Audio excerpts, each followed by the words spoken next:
But what Sky News can reveal tonight is the true depth of the fury of people on both sides of this debate, revealed in messages sent between Conservative MPs and leaked to Sky News. Let's look at some of them.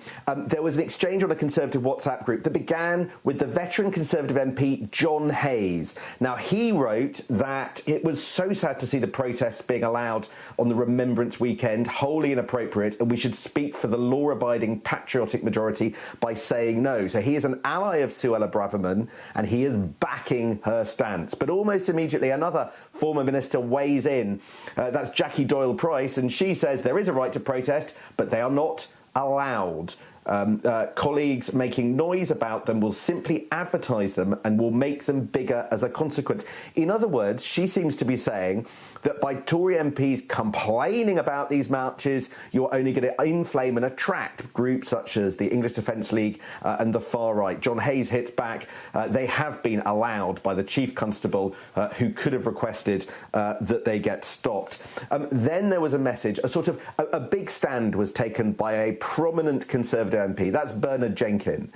He's a Brexiteer, seen on the right of the party, and he then comes down forcefully against Suella Braverman. He says, am I the only Conservative MP who thinks that it is most unfortunate that the chief of the Met Police is being placed under public pressure from the government, which threatens to compromise public confidence in the operational independence? If he does not ban demonstrations, some will say he's given in to political pressure. These conversations should be conducted in private without undermining public confidence in policing in London. That's a significant intervention because you can see effectively how he is taking a stand. And you get, if you look at the next slide, MPs rowing in behind him. William Bragg, a select committee chair, saying, no, you're not the only one to think that. Jackie Doyle-Price also agreeing. Tim Lawton, no, you're not the only one, Bernard. All of these people effectively repudiating Suella Braverman. There you can see also Bob Neal, who did speak out publicly.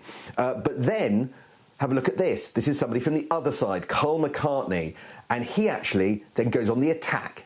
Hugely aggressive language. Really pleased with Bob Neal and Richard Graham's helpful public carping in the last 24 hours.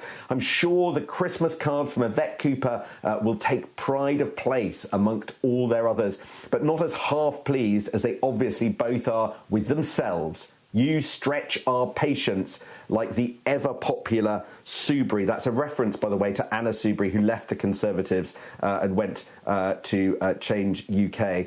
You have then an intervention by Danny Kruger.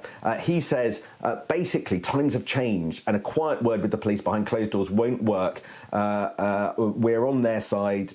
We need to convince the public we're on their side and share their attitude to these disgraceful protests. What happened to the police are the public.